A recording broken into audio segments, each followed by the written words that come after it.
शांति। ओम शांति। ओम शांति।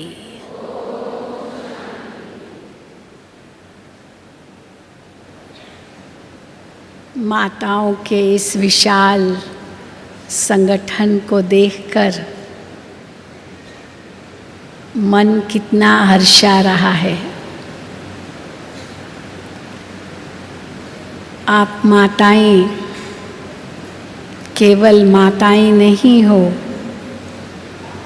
आप शिव शक्तियां हो, इतना सभी को निश्चय है। जिनको ये निश्चय है हम शिव शक्ति है वो हाथ उठाएं। अच्छा, सभी हाथ उठा रहे हैं। ऐसे भी कोई है जो अपने आप को शिव शक्ति नहीं समझते हैं? क्योंकि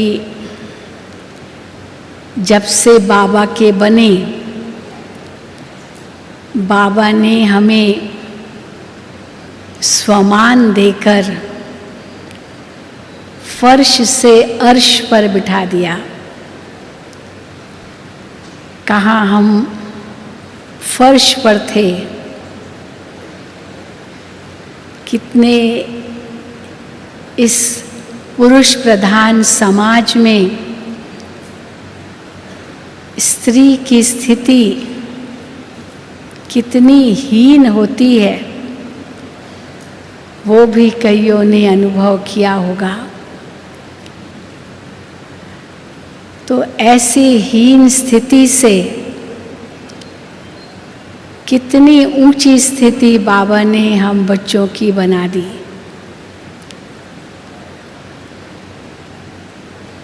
इस पुरुष प्रधान समाज में स्त्री के लिए क्या क्या समझ लिया, और भगवान ने क्या टाइटल दिए। कितना बड़ा कॉन्ट्रास्ट है। यहाँ तक स्त्री के लिए कह दिया, स्त्री तो बाएं पैर की जुत्ती है, बायां पैर उसकी भी जो पीछे का स्थान वो है स्त्री। इतना नीचे गिरा दिया। स्त्री के लिए कह दिया ये तो कमज़ोर वर्ग है। स्त्री के लिए कह दिया कि स्त्री तो नागिन है, डसने वाली है। स्त्री तो आग के समान है।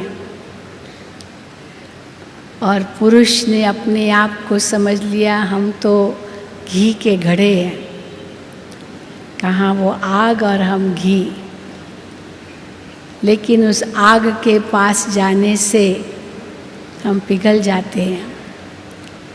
इसलिए सन्यासियों ने स्त्री का निषेध किया। उनका मुख भी नहीं देखना है, यहाँ तक प्रण लिया। और भगवान ने स्त्री को क्या कहा? स्त्री एक शक्ति है।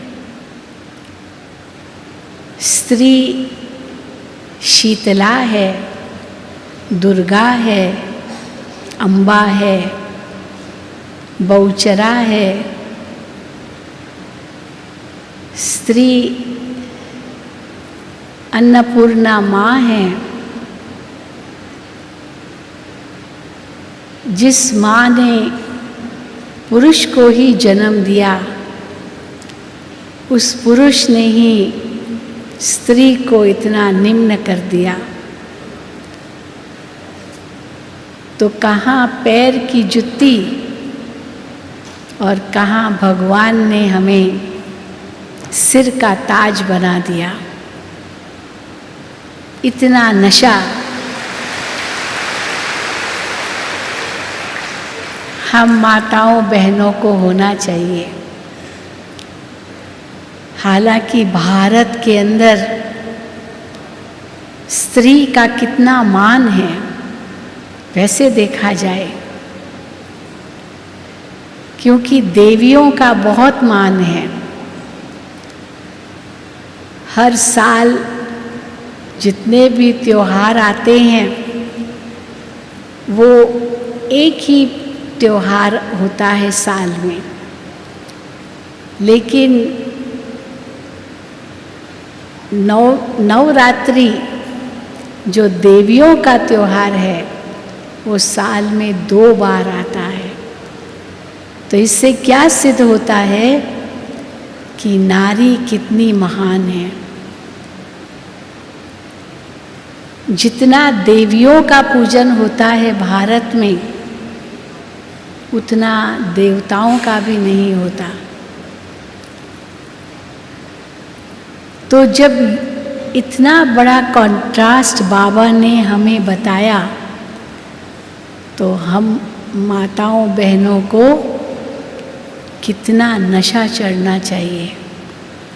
भगवान ने हमको क्या से क्या बना दिया। कहाँ स्त्री के लिए समझते थे कि वो तो कमज़ोर वर्ग है, और शक्तियों में दुर्गा, अम्बा, काली इतनी शक्तिशाली दिखाई है। तो स्त्री कमज़ोर नहीं है, लेकिन शक्ति है। चाहे स्त्री को धन के हिसाब से भी बहुत कमज़ोर दिखाया है, लेकिन स्त्री धन से भी कमज़ोर नहीं है। वो तो धन की देवी है, लक्ष्मी है। स्त्री को समझते हैं कि वो विद्या नहीं पढ़ सकती है, दिमाग भी उनका कमज़ोर है, लेकिन स्त्री ने दिखा दिया कि स्त्री तो सरस्वती भी है, विद्या की देवी भी है। तो देखिए, विद्या की देवी, धन की देवी, शक्ति की देवी हम स्त्रियां ही हैं।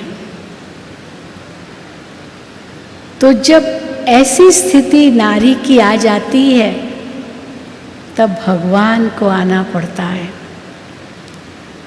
और भगवान आकर के वापस स्त्री को अपना सम्मानजनक स्थान देते हैं। पहले नारी को आगे रखते हैं, लक्ष्मी को नारायण से पहले रखते हैं, राधे को कृष्ण से पहले रखते हैं, सीता को राम से पहले रखते हैं, गौरी को शंकर से पहले रखते हैं, और ये नशा चढ़ाते हैं कि बच्चे, मेरी बच्चियाँ, तुम कितनी महान हो, तुम ही स्वर्ग का द्वार खोलने वाली हो। इसलिए जब शुरू में यज्ञ की स्थापना हुई, तो शिव बाबा ने कैसे युक्ति रची कि बहनों, माताओं को साक्षात्कार कराए। पुरुषों को इतने साक्षात्कार नहीं हुए, पर माताओं को, बहनों को, कुमारियों को बहुत साक्षात्कार हुए। और कैसे वो भाग भाग करके बाबा के पास आई, और बाबा ने उनको शरण दी, और उनके ही नाम पर अपनी सारी प्रॉपर्टी विल कर दी, और यही कहा कि जब नारी का उत्थान होगा तब विश्व का कल्याण होगा। जब नारी जागेगी तब विश्व स्वर्ग बनेगा। और कैसे आज से 82 वर्ष पूर्व शिव बाबा ने नारी शक्ति को आगे किया, और आज हम उस नशे से, फखुर से कह सकते हैं कि ये ब्रह्मा कुमारी ईश्वरीय विश्वविद्यालय सारे विश्व में एक ऐसा अनूठा विश्वविद्यालय है जो नारियों द्वारा संचालित है।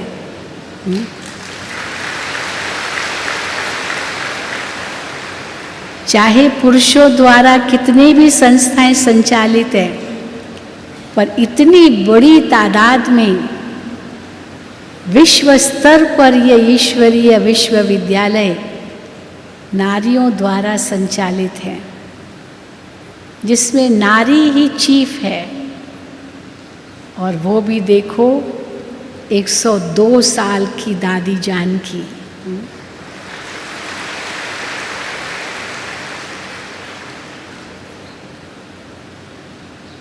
93 वर्ष की दादी हृदय मोहिनी जी और 94 वर्ष की दादी रतन मोहिनी जी, देखो सब 90 का आंकड़ा पार कर चुके हैं और इस ईश्वरीय विश्वविद्यालय के चीफ हैं। नहीं तो हम दुनिया में देखते हैं इतनी बड़ी उम्र की माताएं बहनें, उनको तो कोई पूछता भी नहीं है। पूछता है कोई? कहीं बूढ़े घर में कहीं पड़ी रहती है, बच्चे भी नहीं पूछते हैं, पड़े रहो। और ख़ास करके अगर उनके पति की मृत्यु हो जाती है तो विधवा का तो कोई महत्व ही नहीं है। और उस समय जब बाबा ने माताओं बहनों को आगे किया, तब नारी का ऐसा ही शोषण होता था, ऐसा ही शोषण। अगर किसी का पति गुजर जाए तो वो विधवा पत्नी 1 साल तक काले काले कपड़े पहनकर, बाल खुला रख कर के स्यापा करती थी, रोती थी, छाती पीटती थी, कम से कम 1 साल तक। ऐसा बुरा हाल था स्त्री का। 4 दीवारों में कैद थी, बस केवल बच्चों को संभालना है बस। और पुरुष लोग तो दुनिया घूमते थे। हैदराबाद सिंध के जो सिंध वर्की लोग थे, उनकी बिजनेस तो सारी दुनिया में थी। कहाँ? London, America, Japan, Hong Kong, Singapore, Indonesia, Sri Lanka, उनकी बिजनेस होती थी सारी दुनिया में। और बेचारी उनकी पत्नियाँ वो 4 दीवारों में कैद। कभी कभी वो आ जाते थे हैदराबाद सिंध में, वरना दुनिया घूमते थे। स्त्री का तो कोई मूल्य ही नहीं था। सामाजिक रूप से भी स्त्री का कोई स्थान नहीं था। हालांकि कुछ लोगों ने स्त्री को उठाने की कोशिश की ज़रूर। राजा राम मोहन रॉय, लाला लाजपत राय, ऐसे कुछ नेताएं थे जिन्होंने स्त्री को समाज के अंदर कुछ आगे करने की कोशिश की, लेकिन उन्होंने बहुत सामना किया, इतना सहज नहीं था। चाहे द्वापर कलयुग में भी हमने पहले भी देखा, राजाएं जो होकर गए तो राजाओं का तो ठाठ था, और बेचारी रानियां वो घूंघट निकाले हुए झरोखों के पीछे ही रहती थी, सामने कभी नहीं आती थी। और कहाँ सतयुगी दुनिया में श्री नारायण कभी भी अकेला नहीं होता था, लक्ष्मी सदा साथ में थी, है ना? कभी देखा केवल श्री नारायण? नहीं, लक्ष्मी सदा साथ है। हालांकि रामायण में राम को वियोग में देखा, सीता के वियोग में, लेकिन राम का महत्व भी तभी था जब सीता उसके साथ थी, नहीं तो वियोग में भटकता ही रहा। तो कितना महत्व है श्री लक्ष्मी का, श्री सीता का, श्री दुर्गा का, श्री राधे का। अब वो सम्मान बाबा हम बच्चों को दे रहे हैं वापस, क्योंकि ड्रामा रिपीट हो रहा है। तो कैसे उस सम्मानजनक स्थान पर नारी पहुंचेगी फिर से, उसके लिए बाबा हम बच्चों को सबसे पहले यही कहते हैं कि सबसे पहले ये जो स्त्री और पुरुष का भान है, इसको ही मिटा दो। जब तक ये स्त्रीपन का भान रहेगा तब तक अपने को ही नहीं समझेंगे, क्योंकि द्वापर कलयुग में यही समझते आए हैं। सतयुग त्रेता का तो भूल ही गया है।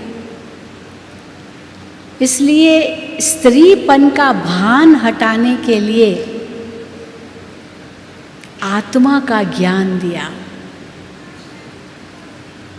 और जहाँ आत्मा का ज्ञान है वहाँ न स्त्री है न पुरुष है। फिर वो आत्मा चाहे स्त्री चोले में हो चाहे पुरुष चोले में हो, लेकिन आत्मा है।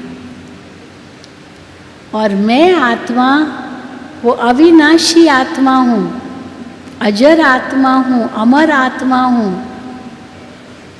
इस शरीर से पहले भी मैं थी, इस शरीर के बाद भी रहूँगी।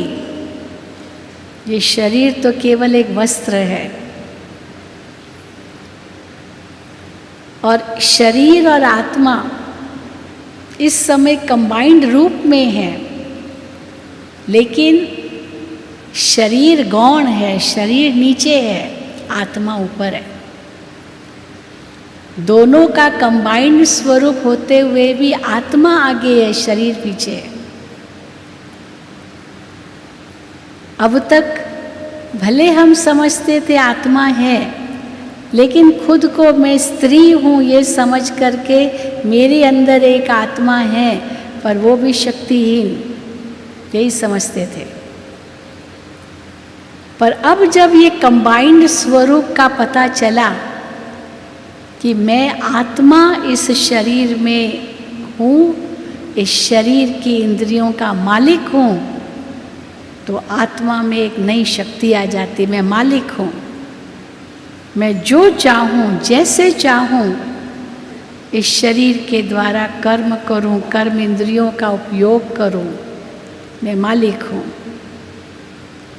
और जैसे इस मालिकपन की भासना आई, आत्मा शरीर के अंदर रहकर आत्मा शरीर से अलग हो ये निश्चय कर, आत्मा में एक नई शक्ति आ जाती है। और उस कंबाइंड स्वरूप में आत्मा शरीर के द्वारा कर्म करती है। एक करण करावन हार बन करके कर्म करती और कराती है। मैं आत्मा करण करावन हार हूँ, कर रही हूँ और इंद्रियों द्वारा करवा रही हूँ। और नहीं चाहूँ तो नहीं करूं, नहीं कराऊं, मैं मालिक हूं। और मालिक हूं अपनी इंद्रियों का, ये निश्चय बैठा, नशा चढ़ा और शक्ति का अनुभव हुआ, क्योंकि मैं कंबाइंड स्वरूप में इस शरीर की मालिक हूं। हाँ, शरीर के बिना आत्मा भी कुछ नहीं कर सकती है। जैसे गाड़ी के बिना ड्राइवर कुछ नहीं कर सकता है। एक ड्राइवर को ड्राइविंग लाइसेंस हो, बहुत मेहनत से ड्राइविंग लाइसेंस उसको मिला, हर साल उसको रिन्यू भी कर रहा है मान लो, लेकिन उस ड्राइविंग लाइसेंस का महत्व तब है जब उसको गाड़ी हो। अगर गाड़ी नहीं हो तो वो लाइसेंस की क्या पूजा करेगा, या सर्टिफिकेट वो लाइसेंस को फ्रेम लगा करके केवल दीवार पर टांग देगा क्या? उसका तो कोई महत्व नहीं। उसको तो हर वक्त यूज़ करना है, गाड़ी होगी तब तो करेगा। तो इसीलिए आत्मा को शरीर ज़रूर चाहिए, पर शरीर आत्मा का मालिक नहीं है। आत्मा शरीर का मालिक है। और ये जब निश्चय बैठता है और मैं आत्मा करन करावनहार आत्मा इस शरीर द्वारा करवा रही हूँ और जब चाहूँ इनसे न्यारी हो जाऊँ, मेरे हाथ में है, तो मैं मालिक बन करके कर्म करती हूँ। और ये मालिक बने का जो स्वरूप है, यही शक्ति का अनुभव कराता है। और फिर जैसे हम बाबा के ज्ञान में और आगे बढ़ते हैं, तो बाबा हमको महसूस कराते हैं, बच्चे तुम अकेले नहीं हो, मैं तुम्हारे साथ हूँ, मैं तुम्हारे साथ हूँ। हाँ, ताली बजाओ अपने लिए।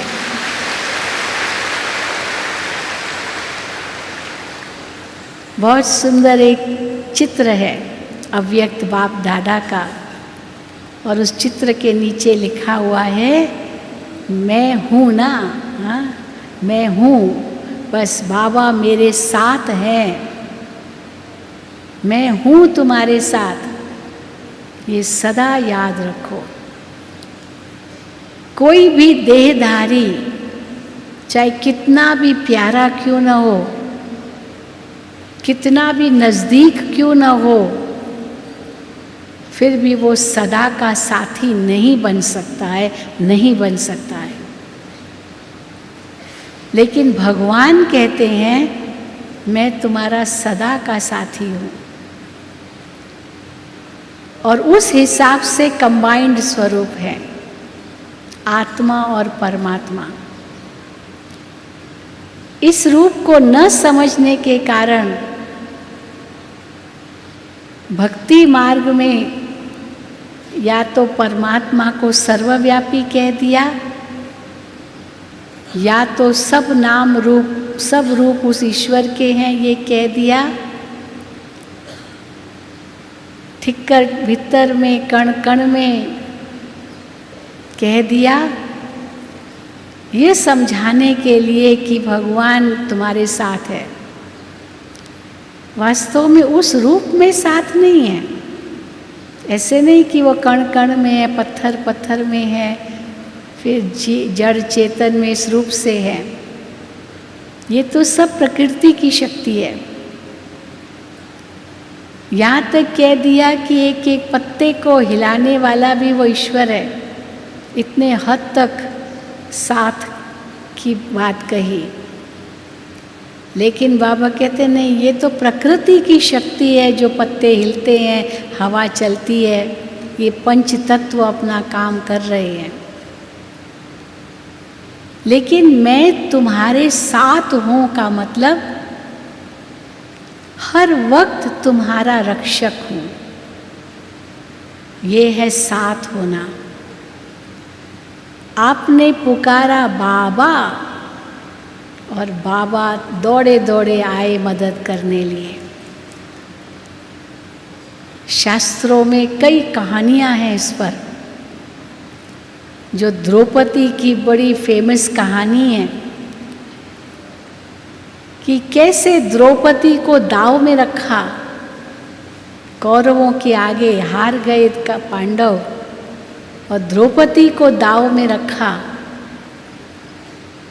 और द्रौपदी को नग्न करने लिए, वस्त्रहीन करने लिए उतारू हो गए। और उसी वक्त द्रौपदी ने भगवान को पुकारा और भगवान दौड़े आए, उनकी रक्षा की। तो इस पर कई टिप्पणियाँ आई है। ये क्या क्या टिप्पणियाँ हैं? एक बहुत बड़ी टिप्पणी है कि भगवान पहले क्यों नहीं आए उसकी रक्षा करने के लिए? जब अति हो गई उसके बाद रक्षा करने आए? ये प्रश्न पूछा गया। बाद में क्यों आए, पहले क्यों नहीं आए? और उत्तर यही मिला, द्रौपदी ने याद ही नहीं किया।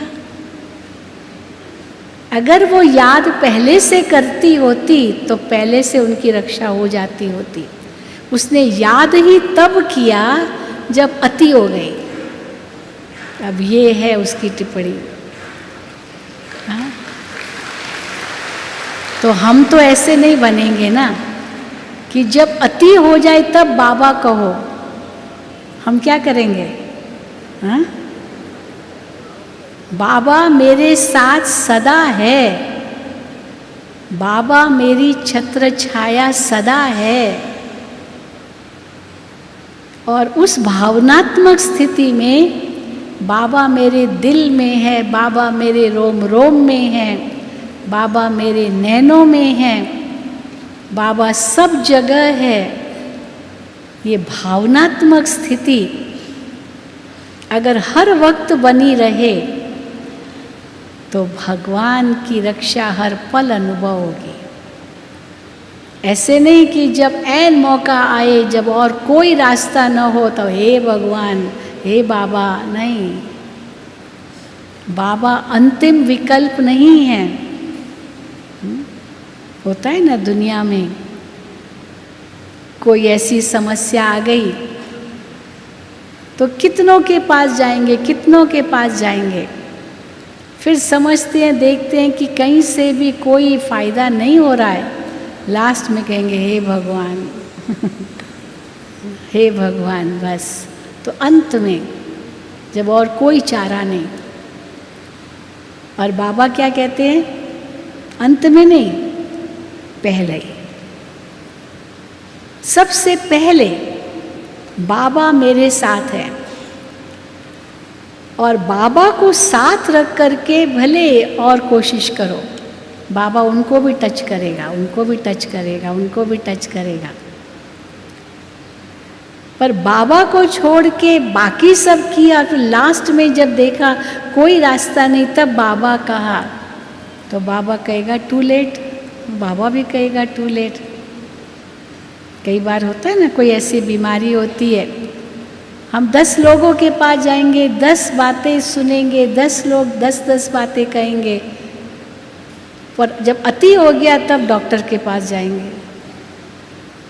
डॉक्टर कहेगा पहले आना चाहिए था, बहुत लेट हो गया। ऐसे कहते हैं ना, कोई ऐसी बीमारी होती, कैंसर है, 4th स्टेज तक पहुंच गई, और फिर कहते हैं हम डॉक्टर के पास जाएं। अभी डॉक्टर भी क्या करेगा? इसीलिए भगवान मेरा रक्षक है, मैं उनके सदा साथ हूँ, मैं अकेली नहीं हूँ। ये हर वक्त अनुभव होना चाहिए, बहुत ज़रूरी है। ये केवल भगवान का परिचय मिला यही सब कुछ नहीं है। हालांकि बाबा माताओं की बहुत महिमा करते हैं। कई माताएं हो सकता अनपढ़ भी हो, बिल्कुल कभी स्कूल में गई नहीं, अक्षर ज्ञान है ही नहीं, दुनिया का भी कोई ज्ञान नहीं है मानो, लेकिन ऐसी माताएं भी बड़े बड़े महामंडलेश्वर, साधु संत महात्माएं, बड़े बड़े पंडित, बड़े बड़े शास्त्र पढ़ने वाले, उनसे भी माताएं महान है। क्यों? क्यों महान है? हाँ, क्यों महान है? उन्होंने भगवान को नहीं पहचाना, और इन भोली भाली माताओं ने पहचान लिया भगवान को।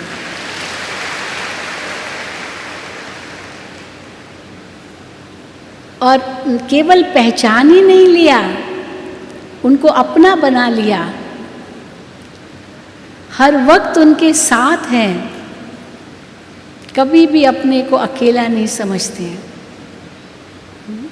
कई माताएं अपना अनुभव सुनाती है कि जब मैं ज्ञान में नहीं थी ना, ज्ञान में आने से पहले मैं छोटी छोटी बात में बहुत रोती थी, बहुत रोती थी। किसी ने कुछ कह दिया, रोना आ गया। हाँ, कोई बात हो गई, रोना आ गया। हर बात में रोना आता था। लेकिन जब से मैं बाबा की बनी, बाबा ने मुरली में कह दिया, बच्चे कभी भी तुमको रोना नहीं है। मैंने ऐसा संकल्प किया कि कुछ भी हो जाए मैं कभी रोऊंगी नहीं। आप परिवार वाले हैरान हो गए, इसको क्या हो गया? ये तो सारा दिन रोती रहती थी, क्या हो गया इनको? वो कहती थी मैं शिव शक्ति हूँ, मैं शिव शक्ति हूँ। हाँ, शिव शक्ति रोती है क्या? इतना परिवर्तन आ गया। वो क्यों रोती थी? क्योंकि वो अपने आप को अकेला समझती थी। कोई मेरा नहीं, हाँ, कोई भी मुझे साथ नहीं दे रहा है, मैं कुछ भी नहीं कर पाती हूँ, बेबस, अपने आप को शक्तिहीन समझती थी, इसलिए रोना आता था। और समझती थी कि रोना माना यही सहन शक्ति है। बहुत सहन करना पड़ता है, बहुत सहन करना पड़ता है। पर रोते रोते कहते बहुत सहन करना पड़ता है। रोना सहन करना नहीं है। ऐसे नहीं रो लिया माना सहन करना हो गया। कई माताओं को हम देखते हैं, किसने कुछ कह दिया, अब सामने तो जवाब नहीं दे सकती है। ससुर को, पति को, जेठ को, बड़ों को नहीं दे सकती है। बहू है, किसी को भी सामने नहीं जवाब दे सकती है, तो कमरे में जाके तकिए के नीचे रोने लगेगी या बाथरूम में जा कर के रोने लगेगी, हैं? और फिर रो लिया, फिर हाथ मुँह धो करके फिर सामने आ जाएगी और फिर कहती हमने तो बहुत सहन किया। उसको सहन करना नहीं कहते हैं।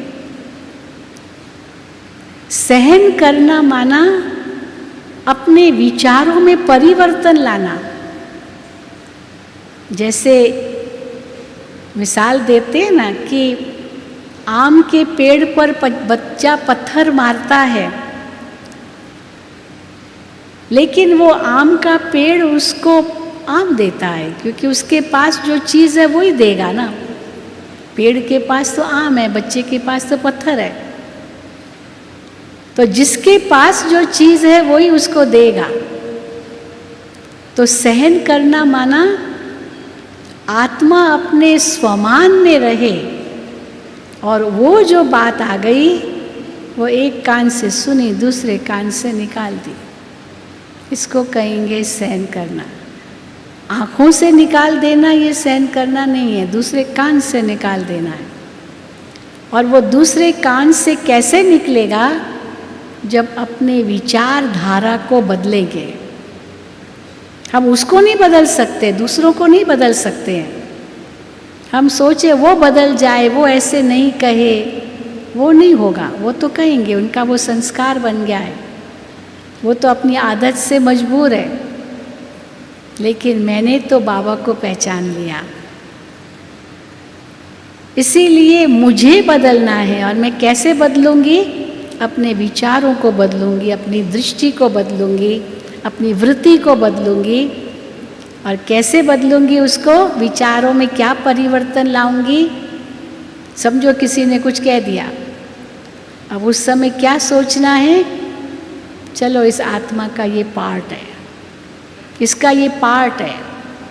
आप पिक्चर देखने जाते थे, हाँ देखी होगी, बहुत फिल्में देखते होंगे, देखी भी होगी। अब कोई हीरो हीरोइन का पार्ट बजा रहा है, कोई विलियन का पार्ट, कोई हंसाने का, कोई रुलाने का, हर एक का अपना अपना पार्ट है। लेकिन हम उसको कैसे देखते? साक्षी दृष्टा होकर के देखते हैं। उसके पार्ट में न हम इंटरफियर करते हैं, न उनको रोकते हैं, न हम उनको करेक्ट करते हैं, बस साक्षी दृष्टा होकर देखते हैं। तो ये संसार भी तो ऐसा ही ड्रामा है ना, हर एक का अपना अपना पार्ट है, उस समय उसका वही पार्ट है। अब ये ऐसा श्रेष्ठ संकल्प मन में जब लाते हैं, उसको कहते हैं सहन किया, माना उसको लिया नहीं अंदर में।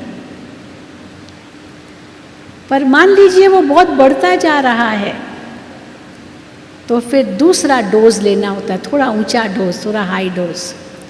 और वो क्या करना होता है, क्या सोचना होता है? कोई जन्म का हिसाब किताब होगा, किसी जन्म का हिसाब किताब है, और वो हिसाब किताब अभी चुकतू हो रहा है। कई कहते हैं हिसाब किताब चुकतू हो रहा है या बन रहा है, ये कैसे पता चले? हाँ, कई प्रश्न करते हैं। लेकिन अगर हमारी स्थिति बिगड़ गई और हमने भी कुछ जवाब दे दिया, तो हिसाब किताब बनेगा, ज़रूर बनेगा। और हमने अगर उसको सुन करके अनसुना कर दिया और ये सोच लिया कोई हिसाब किताब पूरा हो गया, तो सचमुच पूरा हो गया, वहीं पूरा हो गया, खत्म। हाँ, वही समझना। क्योंकि आगे तो बनाया ही नहीं, तो ज़रूर पहले का ख़त्म हुआ ना। अगर आगे का बनाएंगे तो ज़रूर कहेंगे हिसाब किताब बना, पर बनाया ही नहीं, हमने कोई रिएक्ट नहीं किया, तो बना थोड़ी, वो तो ख़त्म हुआ ना। पर मान लीजिए वो और आगे कर रहा है, और आगे कर रहा है, कई बार वो सहन से ज़्यादा हो जाता है, तो फिर बाबा हमको युक्ति क्या बताते हैं, अंदर में क्या सोचो कि ये आत्मा बहुत कमज़ोर है, बहुत कमज़ोर है। क्योंकि उसके पहले अपने आप को देखना है, सचमुच मैं ऐसे हूँ क्या जैसे वो कह रहा है। अगर मैं ऐसे नहीं हूँ, वो तो उसके अंदर की ईर्ष्या है या वहम है या नफ़रत है या मुझे नीचा गिराने की मंशा है, और वास्तव में ऐसी कुछ बात है ही नहीं। मेरा मन साफ है, स्वच्छ है, शुद्ध है, तो फिर आपको चिंता करने की कोई ज़रूरत नहीं है। जिसको बाबा कहते हैं सच तभी ठो नच। हाँ, कहते हैं ना, जो सच्चा होता है वो तो नाचता है, उसको परवाह नहीं होती। सच की नैया डोले लेकिन डूबे नहीं, ये एक बहुत निश्चित बात है। तो आप ऐसे निश्चिंत हो जाओ और अंदर में उस आत्मा पर दया करो, दया, कि ये आत्मा बेचारी बहुत कमज़ोर है। अब कमज़ोर व्यक्ति पर तो दया की जाती है ना, उससे नफ़रत थोड़ी की जाती है, दया की जाती है। तो उस आत्मा पर दया करना माना ये इतनी कमज़ोर आत्मा है, इसको शक्ति चाहिए, और जब इसको शक्ति मिलेगी ये अपने आप को बदल सकेगी। और वो शक्ति मैं कैसे दूंगी, वो मेरे पास है, क्योंकि मैं शिव शक्ति हूँ। वो शक्ति मेरे पास है, शिव बाबा मेरे साथ है, और शिव बाबा से शक्ति लेकर उस आत्मा को दो कि ये आत्मा भी शक्तिशाली बन जाए। दुआ करो, दुआ करो, बद्दुआ नहीं दो, क्योंकि देखा गया अगर बद्दुआ देते हैं ना, वो बद्दुआ उनसे ज़्यादा मुझे ही लग जाएगी। होता है ऐसे। कई बार हम अपने आप पर ही अपने आप को ही नज़र लगाते हैं। देखो मैं कितनी तंदुरुस्त हूँ, देखो मैं कितनी अच्छी हो गई, अभी मैं ये हो गई, अच्छी हो गई। तो हम कई बार कहते हैं भाई ऐसे मत बोलो, तबीयत बिगड़ने में देर नहीं लगती है, अपनी नज़र लग जाती है नहीं। अभी मैं बहुत अच्छी हो गई, बहुत अच्छी। हाँ, कोई बात नहीं, अच्छी है तो अच्छी है, लेकिन अपनी नज़र लग जाती है। तो जैसे अपनी नज़र लग जाती है, वैसे ही अगर नफ़रत की तो बद्दुआ उसको लगने की बजाय मुझे लग सकती है, ये भी समझ लो। इसलिए बद्दुआ भी नहीं करनी है। लेकिन हम कैसे उसको दुआ करेंगे, अगर उसने मेरा बुरा किया पर उसका भी भला हो, और वो भला होगा तो अपने आप वो सुधरेगा, बाबा सुधारेगा। बाबा पर छोड़ दो। जब बाबा कहते यूज़ मी, कोई किचरा है तो हम क्या करते, रास्ते में वो किचरे के डब्बे होते हैं, भाई यूज़ मी, मुझे यूज़ करो, मेरे अंदर डालो, यहाँ वहाँ मत फेंको, बाबा को दे दो। बाबा आपके साथ है, और बाबा को अगर आपने वो प्रॉब्लम दे दिया, समस्या दे दी, बाबा अपने आप उस आत्मा को टच करेगा और उसकी बुद्धि बदलेगी, ज़रूर बदलेगी। लेकिन हम हिसाब किताब नया नहीं बनाएं। ये है शिव बाबा को सदा अपने साथ रखना। मैं शिव शक्ति, शिव के साथ कंबाइंड हूँ। मैं केवल एक नारी नहीं हूँ, एक अबला नहीं हूँ, लेकिन शिव शक्ति हूँ। इसलिए देखो शास्त्रों में, भक्ति में पार्वती को अकेला कभी नहीं दिखाया है, हमेशा शंकर के साथ ही दिखाया है। कहाँ कहाँ तो अर्धनारेश्वर भी दिखाते, आधा तरफ पार्वती आधा तरफ शंकर। है तो ये शिव शक्ति का कंबाइंड स्वरूप। तो जब हम ये अंदर में संकल्प करते हैं कि मैं अकेली नहीं हूँ, बाबा मेरे साथ हैं, बाबा के साथ खा रही हूँ, पी रही हूँ, सो रही हूँ, चल रही हूँ, ये इतनी सुंदर अनुभूति है। इस अनुभूति को अगर सदा याद रखो तो कभी न दुख होगा, न कभी चिंता होगी, न कभी डर होगा, और न ही कभी ये सोच चलेगा कि ये ऐसे क्यों कर रहा है, इसको ऐसे नहीं करना चाहिए, या फिर क्या समझता है अपने आप को। बहुत कुछ आ जाता है, लेकिन ये आत्मा का भी कल्याण हो। और जैसे हमने अंदर में दुआ की, बाबा को याद करके कहा, बाबा अब इस समस्या का समाधान आपके पास है, आप ही संभालो, तो बस आप इतने हल्के हो जाएंगे, अपने स्वमान में रहेंगे कि वो समस्या आपको समस्या लगेगी ही नहीं। आप अपने स्वमान को नीचे मत लाओ, बस कुछ भी हो जाए, चाहे दुनिया खत्म हो जाए, आप अपने स्वमान को नीचे नहीं लाओ, वो हमारे से ज़्यादा महत्व के हैं। किसी ने बहुत सुंदर कहा कि शरीर को चोट लगे चलो, लेकिन आत्मा को चोट न लगे, क्योंकि शरीर की चोट तो वो घाव फिर भी भर जाएगा।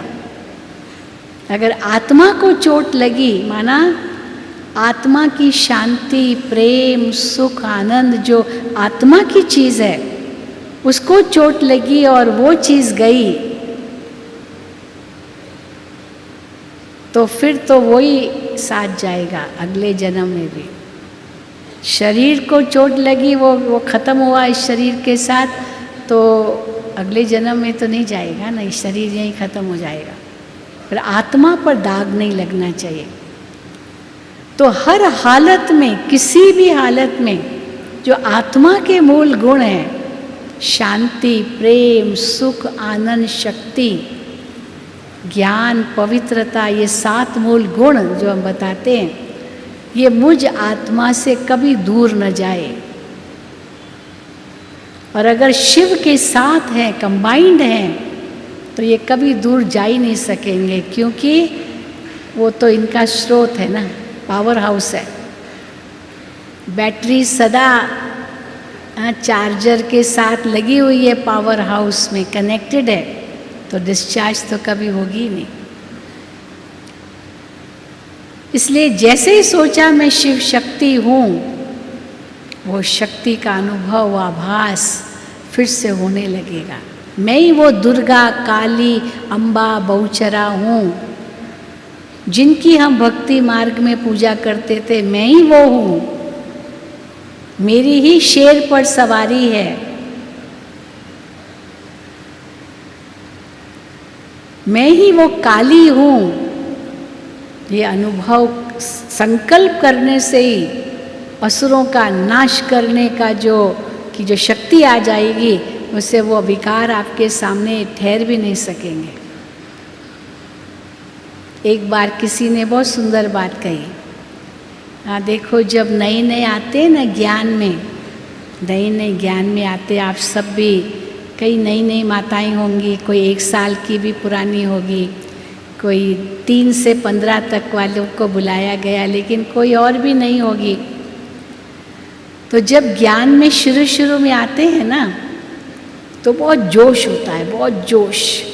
अरे बाबा मिला, सब कुछ मिला, उड़ते रहते उड़ते रहते उड़ते रहते। तो किसी ने पूछा, जब हम शुरू में ज्ञान में आए तो इतना जोश था, जैसे उड़ते रहे, लेकिन धीरे धीरे ये कम क्यों हो गया? ये तो और बढ़ना चाहिए। हमने कहा बिल्कुल बढ़ना चाहिए। हमारी दादी जानकी को देखो, 103 साल की, तो भी उमंग उत्साह 1 पाई का भी कम नहीं हुआ है। आप सोच लो, 1 पाई का भी कम हो ना उमंग उत्साह। नहीं तो जैसे आयु बढ़ती है तो उमंग उत्साह भी खत्म हो जाता है, लेकिन बिल्कुल नहीं हुआ। तो इतना बड़ा उदाहरण है हमारे लिए। लेकिन क्या होता है, वो जोश जो हम शुरू शुरू में अनुभव करते हैं ना, उसके साथ जो होश होना चाहिए ना, वो नहीं होता है, खाली जोश जोश। फिर उस समय कोई किसी ने कुछ भी कह दिया, परवाह नहीं, परवाह नहीं, परवाह नहीं। पर इसका मतलब, जोश का मतलब ये नहीं है कि परवाह नहीं। तो केवल जोश बिना होश के शुरू शुरू में जब चलते हैं ज्ञान में, तो उस समय बाबा की बहुत मदद है, क्योंकि नए बच्चे हैं ना, छोटे बच्चे हैं। जैसे परिवार में माँ नए बच्चे को जन्म देती है, तो सबका ध्यान उस नए बच्चे पर ही जाता है। अभी जो बच्चे बड़े हो गए उन पर कम ध्यान जाएगा, क्योंकि बड़े हो गए, अपने पाँव पर खड़े हैं। पर तो जो अभी भी पैदा हुआ है, वो तो नया बच्चा है, अभी तो उस पर ध्यान तो माँ बाप का ज़्यादा जाएगा। तो इसीलिए इतना जोश होता है, जो और सबको सुध बुध भूल जाते हैं। तो हम उनकी तुलना पता है किससे करते हैं? उनकी तुलना करते हैं हम गोपी गोपिकाओं के साथ। गोपी वल्लभ की गोप गोपियाँ, वो गोप गोपियों की विशेषता क्या दिखाते हैं कि वो उनको बहुत जोश था, बहुत जोश। बस वो मुरली की या बांसुरी जो कृष्ण बजाता था, वो तान केवल सुनी, वो थोड़ा ही वो सुना, एकदम भाग जाती थी उनके पास। फिर उनके पति उनको रोकते थे, कुछ भी करते थे, वो बेपरवाह थी। एक पैर में चप्पल है, दूसरे पैर में नहीं है, तो भी चली जाती थी। एक आँख में काजल डाला, वही दूसरे में नहीं, तो बस आवाज़ सुनी और दौड़ी कृष्ण के पास। भागवत इसी से भरा पड़ा है। वो है गोपियों की स्टेज, जोश की स्टेज। लेकिन जोश के साथ होश न होने के कारण धीरे धीरे विघ्न आने शुरू हो जाते हैं। और जैसे विघ्न आने शुरू हो जाते हैं तो क्या होता है, विघ्न क्यों आते हैं उसका भी कारण है।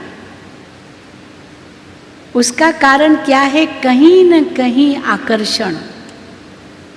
जो पहले शुरू में आए तो बिल्कुल वैराग आ गया सारी दुनिया से, इसलिए जोश आ गया।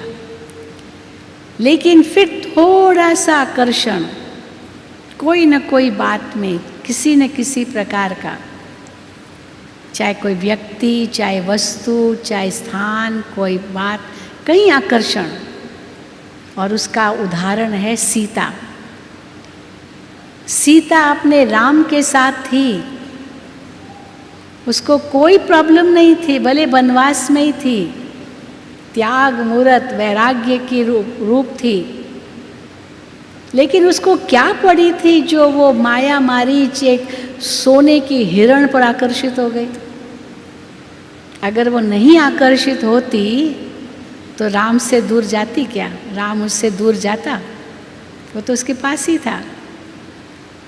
लेकिन किस बात के कारण वो वियोगी हो गई? क्योंकि वो सोने के हिरण का आकर्षण हुआ। अब हम लोगों का भी यही हाल है। पहले इतना जोश, क्योंकि इतना वैराग्य, संसार से वैराग्य, बस एक बाबा, दूसरा न कोई, और कुछ नहीं संसार में दिखाई दिया। और बहुत नशे में चलती रही, उड़ती रही। लेकिन फिर क्या हुआ? कहीं कुछ आकर्षण आ गया, और वो आकर्षण ने बाबा से थोड़ा दूर किया।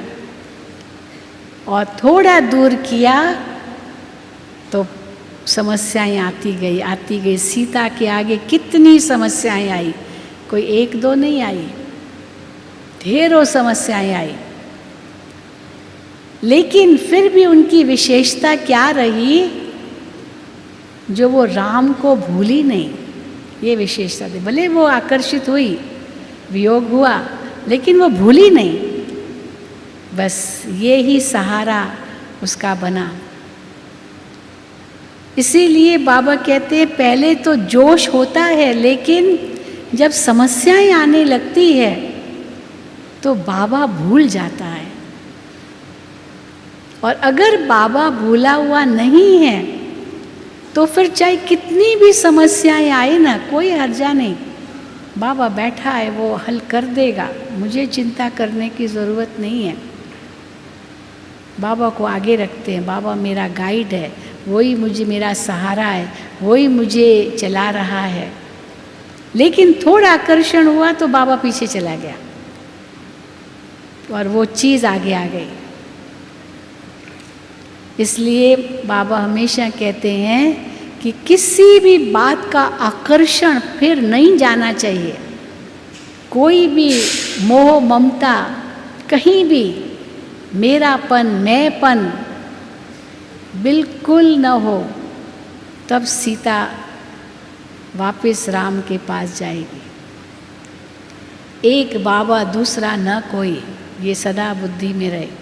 तो वो जो भी विघ्न है धीरे धीरे वो सूली समान बन होंगे, लेकिन धीरे धीरे वो कांटा बन जाएंगे। बस आए, थोड़ा सा लगा, खत्म, वो हिसाब किताब पूरे हो जाएंगे। और जब सीता के बाद, हाँ, पहले गोपी बनी, फिर सीता बनी, फिर उसके बाद थोड़ा और आगे बढ़ते हैं तो कौन सी हमारी स्थिति आती है? हाँ, धीरे धीरे वो बदल करके हमारी, या सीता से भी पहले शक्ति जो हम बने ना गोपी, पर गोपी और सीता के बीच में एक स्टेज ये भी आती है जिसको द्रौपदी कहते हैं, या शुरू में द्रौपदी कहेंगे या गोपी के बाद द्रौपदी कहेंगे, क्योंकि पवित्रता की बात आती है। और जहाँ पवित्रता की बात आती है वहाँ अगर बाबा को भूले तो वही द्रौपदी वाला हाल हो जाएगा। लेकिन अंत में चलो बाबा याद तो आया तो बच गई, पर फिर कोई आकर्षण हुआ तो सीता की स्टेज। और जब इस स्टेज को भी पार कर लिया तो फिर कौन सी स्टेज बनेगी? फिर स्टेज बनेगी पार्वती की स्टेज। पार्वती को हमेशा कैसे दिखाते हैं? हाँ, शिव की याद में लीन अवस्था, आंखें जैसे झुकी हुई, वो योगी की अवस्था, शिव के सदा साथ। तो मैं पार्वती बन जाऊंगी। पार्वती कैसे बनी? कई जन्मों की तपस्या की, तब जाके उसको शिव रूपी वर मिला। तो मुझ आत्मा ने भी कई जन्मों की भक्ति की, अब मुझे उस भक्ति का फल मिला, स्वयं भगवान। और वो फल जो भगवान मुझे मिला और उनसे जो मुझे ज्ञान मिल रहा है, वो ज्ञान हमारे लिए वो शक्ति रूप बन जाता है जिससे हम शिव की सच्ची साथी बन करके शिव के साथ उनके कार्य में संलग्न हो जाते हैं। जो आज भी बाबा ने मुरली में कहा, तो माताएं बाबा की राइट हैंड हो ना सभी, राइट हैंड, हाँ, राइट हैंड हो। राइट हैंड बहुत शक्तिशाली होता है। कई बार राइट हैंड में, दाएं हाथ में थोड़ी चोट लग जाती है ना। अब हर बार दायां हाथ ही काम में आता है, पर कहीं चोट लग गई, कुछ हुआ, तो डॉक्टर कहता है भाई दाएं हाथ को यूज़ मत करो। अब बाएं से कोशिश करते करने की, लेकिन इतनी शक्ति तो नहीं है ना। तो इसीलिए दायां हाथ, हाँ, राइट हैंड, हम बाबा के राइट हैंड है, माना पूरे मददगार हैं। तो जब सदा साथ है, एक बाबा दूसरा न कोई, वो शिव शक्ति कंबाइंड स्वरूप, तो फिर इसके बाद क्या बन जाते हैं? पार्वती के बाद दुर्गा, काली, अंत के समय यही बनना है। विकराल परिस्थितियां दुनिया की आएगी, आपको उस समय क्या करना है? भगवान का मददगार बन करके आत्माओं को शांति प्रदान करनी है। इतनी हलचल मचेगी दुनिया में, कितने प्रकार के विघ्न आएंगे संसार में। एक तरफ अपने ही पुराने संस्कारों के विघ्न दुनिया में हर एक को आएंगे, क्योंकि विदाई ले रहे हैं, सब विदाई ले रहे हैं। भटकती हुई आत्माएं विघ्न डालेगी, वो भी विदाई ले रही है। शिव की बारात में दिखाते ना, सब प्रकार के 84 लाख योनियां सब शिव की बारात में दिखाते हैं। ये सब अंत में विदाई लेकर के सब जाएगी बाराती के रूप में वापस घर। तो पुराने संस्कार जो अंत में विदाई लेने के लिए आएंगे, अन्य आत्माओं के हिसाब किताब, भटकती आत्माएं, प्रकृति, ये सारे विघ्न आएंगे। और मैं क्या बन जाऊं? वो शिव शक्ति, काली बहुचरा, एकदम शिव शक्ति बन करके, काली बन करके इन सब को नाश कर सकूं। वो तब कर सकूंगी जब मैं इतनी शक्ति रूप बनूंगी। तब मैं विश्व कल्याणकारी बाप के साथ मास्टर विश्व कल्याणी बन सकूंगी। ये टाइटल जो भगवान का है वो हम बच्चों का भी तब बन सकेगा। बाबा कहते हैं अभी एक घर के कल्याणकारी भी नहीं बने हैं, और बनना क्या है? विश्व कल्याणकारी। पर ये भी हमारा ही गायन है, कोई और नहीं है। काली या अम्बा या दुर्गा हम ही हैं। तो ये जब नशा चढ़ता है और वो शक्ति का अनुभव करते हैं, क्योंकि शिव के साथ है हम, तब हम भगवान के राइट हैंड कहलाएंगे। तब हम लाइट हाउस बन सकेंगे और सारी दुनिया को प्रकाश दे सकेंगे। सब हदों से पार जाकर बेहद में होंगे। अभी अगर हदों में हैं, तेरे मेरे में हैं, तो तेरे मेरे में अगर हैं तो हम बाबा के राइट हैंड नहीं कहला सकेंगे, क्योंकि भगवान को तो वो बच्चे चाहिए जो भगवान के पूरे मददगार बन जाए, इस विश्व का परिवर्तन करे। और बाबा ने उसके लिए माताओं को आगे किया है। हम सब विश्व परिवर्तक हैं। ये नशा रहे और उस नशे के आधार से हमारा हर कर्म हो, पर विश्व परिवर्तन से पहले में अपना परिवर्तन करो। और कैसे करेंगे अपना परिवर्तन? अपना चिंतन, अपनी वृत्ति, अपनी दृष्टि, स्मृति, स्थिति, उन सब को हम श्रेष्ठ बनाएं। बाबा के ज्ञान से, बाबा से सर्व संबंध जोड़ने से, बाबा के साथ कंबाइंड रहने से। ठीक है? हाँ, तो अभी चलिए उसी शक्ति रूप का हम अनुभव करें।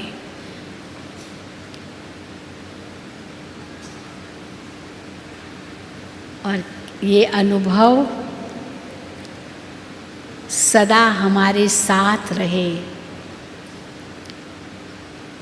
कभी भी कम न हो, कभी भी भूले नहीं। और अंदर में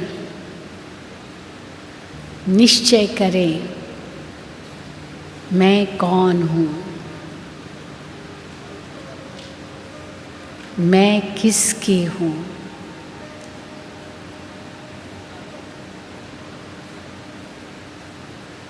मैं कैसी हूँ।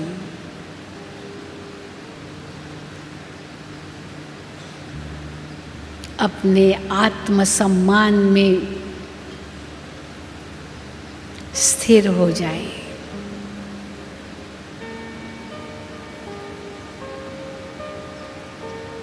मैं आत्मा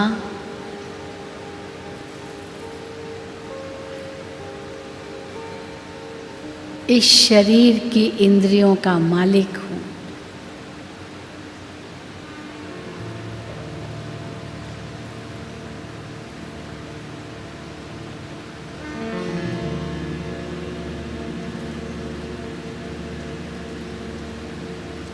ये शरीर तो विनाशी है,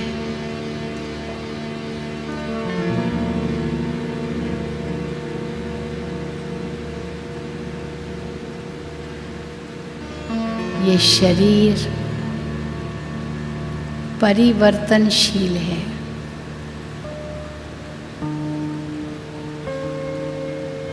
अस्थिर है,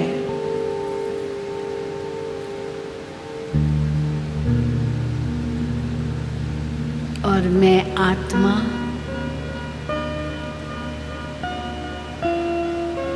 अविनाशी हूँ।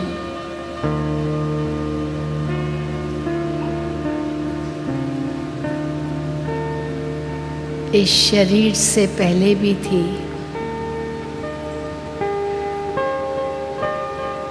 इस शरीर के बाद भी रहूंगी।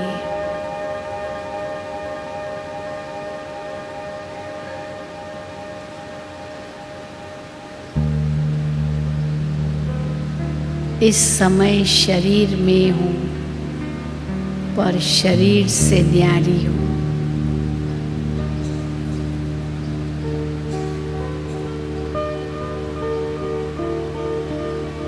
शरीर तो केवल एक वस्त्र के समान है।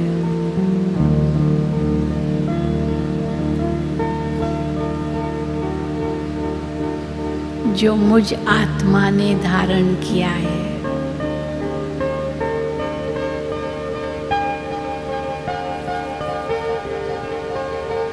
अब मैं आत्मा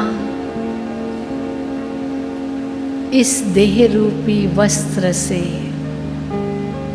न्यारी हो रही हूँ।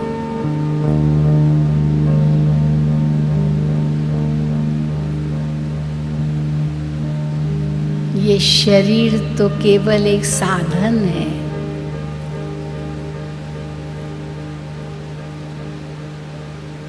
पंच तत्वों का पुतला है।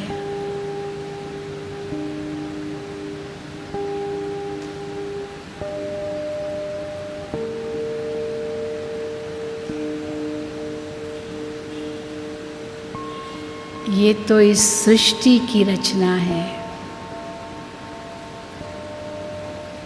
और मैं आत्मा तो इस सृष्टि पर मेहमान हूँ।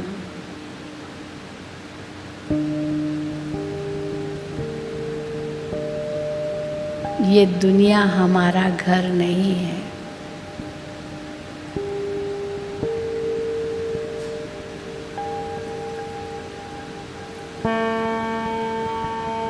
मेरा असली धाम तो परम धाम है। शांति धाम है। मूल वतन है।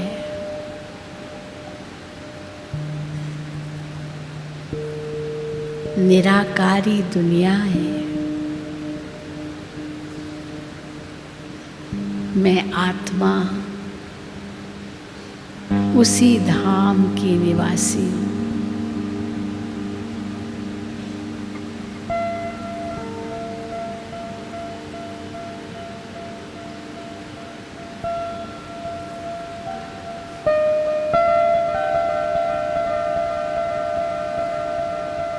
इस सृष्टि मंच पर पाठ बजाने आई।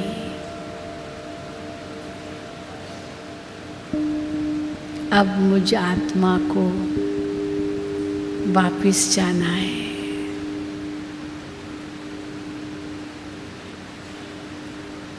शरीर के साथ मुझ आत्मा ने पाठ बजाया।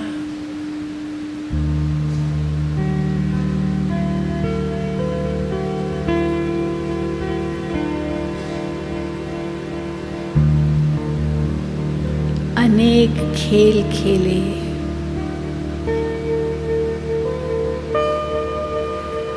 अब ये सब विनाशी है।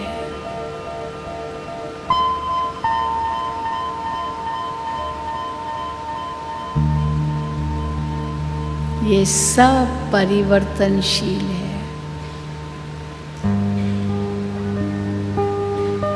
मैं अविनाशी आत्मा शिव बाबा की संतान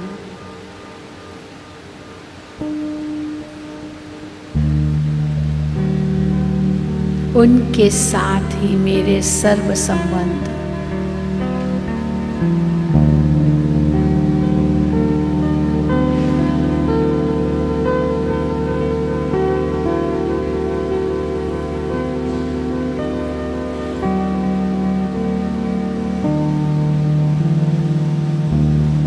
मीठे बाबा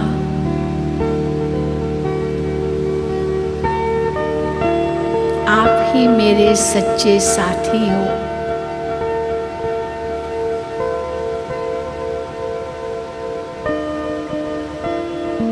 मेरे माता पिता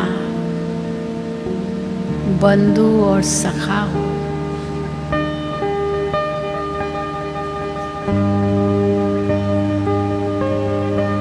सच्चे साजन हो।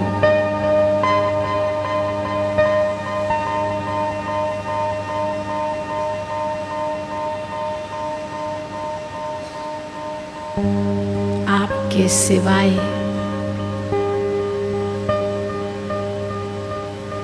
मुझे कुछ भी नहीं दिखाई देता।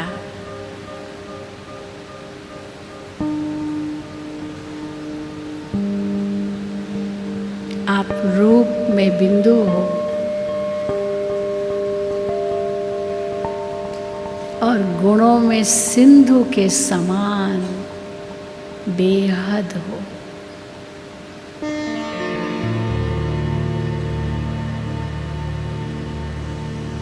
आपसे बेहद गुणों की किरणें निकलकर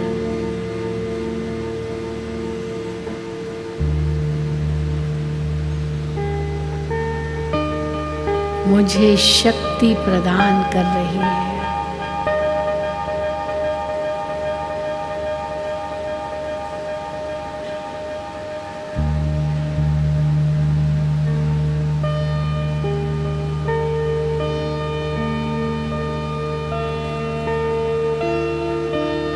आपको पाकर मुझ आत्मा ने सब कुछ पा लिया है।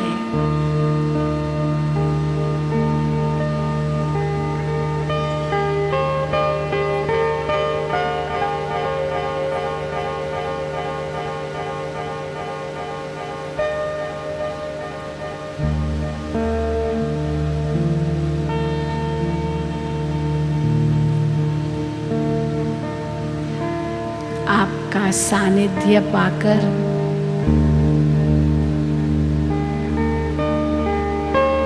मैं आत्मा धन्य हो गई।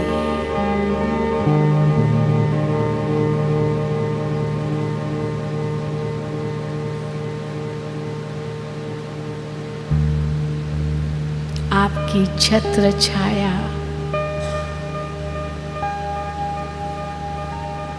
मुझ आत्मा को सुरक्षित रख रही है।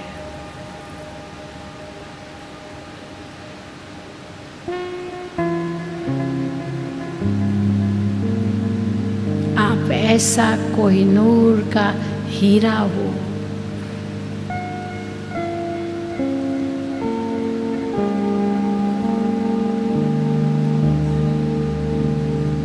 आप में से ज्ञान गुण शक्तियों की किरणें निकल निकल मुझे शक्तिशाली बना रही है।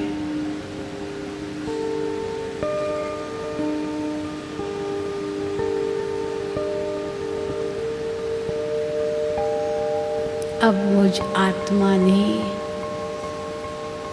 अपने आप को पहचान लिया।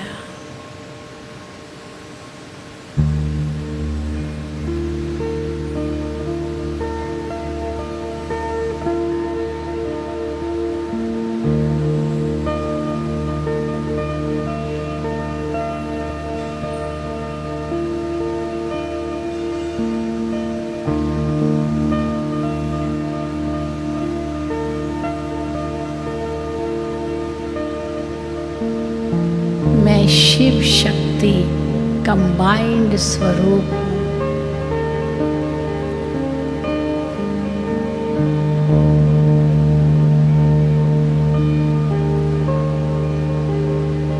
शिव की राइट हैंड हूँ। असुर संहारणी शक्ति हूँ।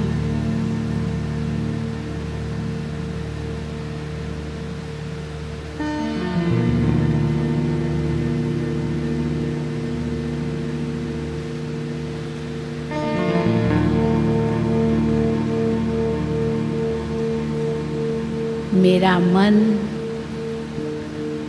अब एकदम स्थिर है।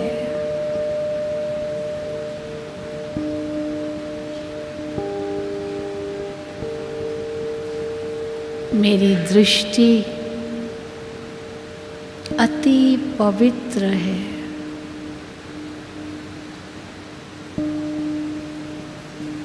मेरी वृत्ति अति शांत है।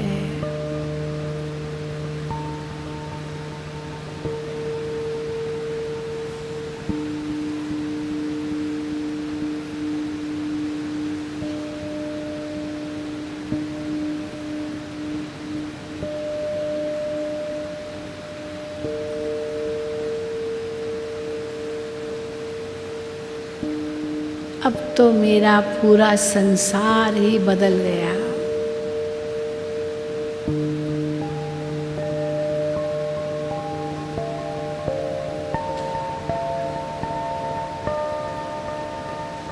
मेरा भविष्य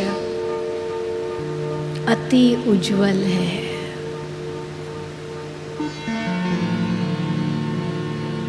मैं भगवान की मददगार हूँ।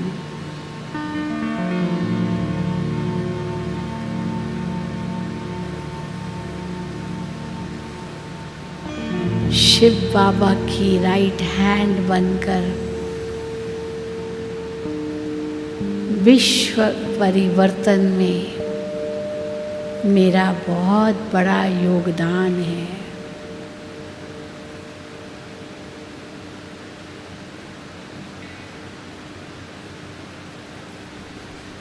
मीठे बाबा, ये तन, ये मन, ये धन, सब कुछ आपका ही है।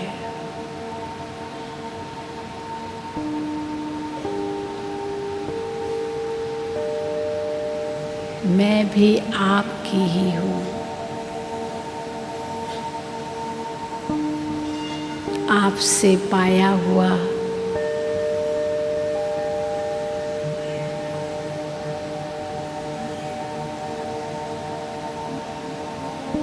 आपसे पाया हुआ ये सद्गुणों का अधिकार मैं सबको बांटूंगी।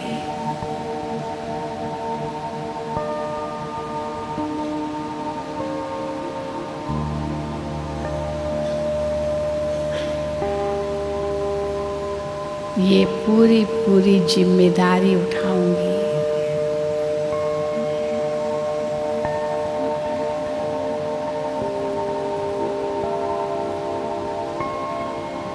हर श्वास में मेरा बाबा कल्याणकारी बाबा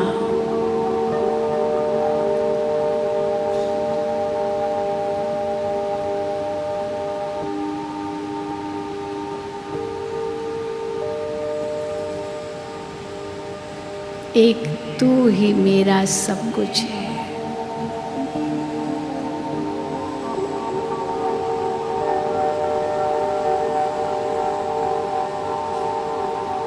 मेरा तो एक शिव बाबा, दूसरा न कोई।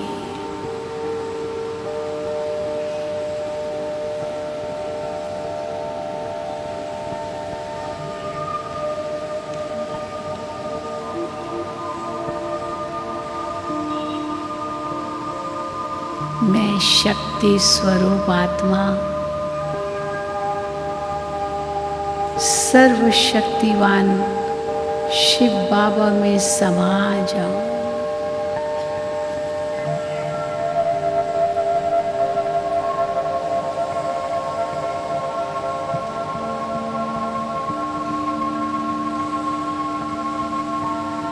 अब मेरा मन अति शांत है।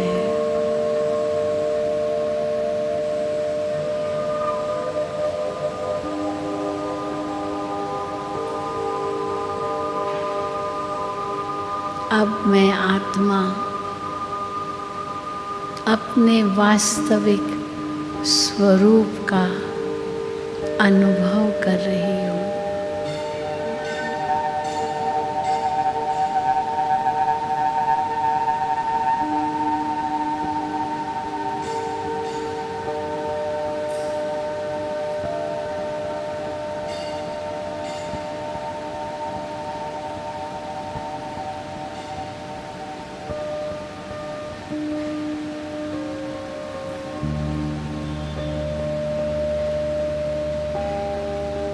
खो जाए बाबा के प्यार में,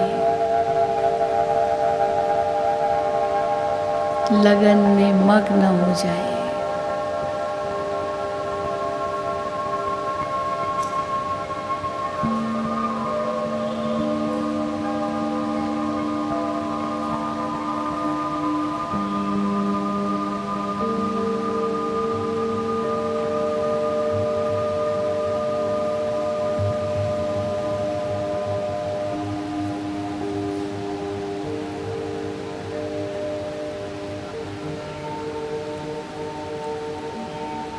कितना आनंद है,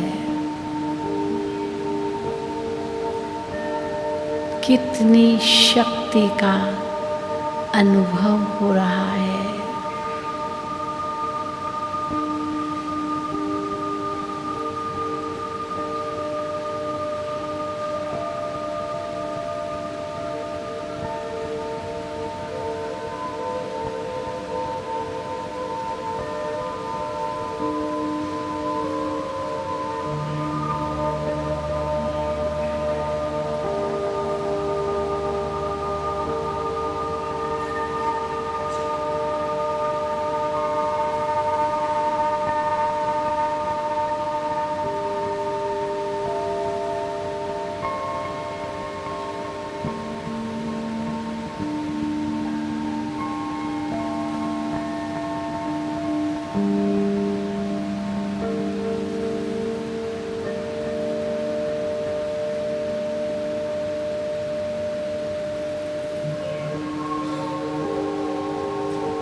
मैं आत्मा विश्व ग्लोब पर बैठकर शिव शक्ति कंबाइंड रूप में सारे विश्व को सकाश दे रही हूँ।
ये कितना हल्कापन,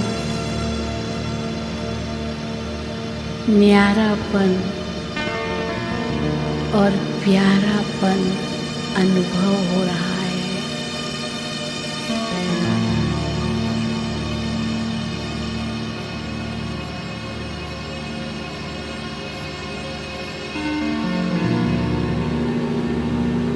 प्यारे बाप दादा,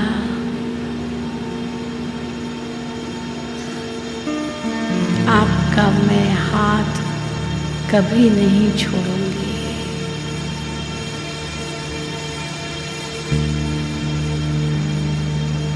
ये हाथ और साथ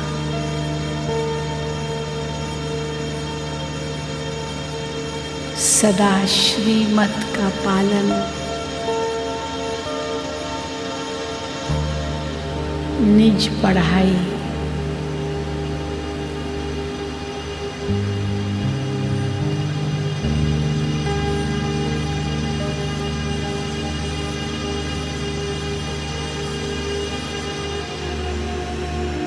यही मेरी दिव्य शक्ति है।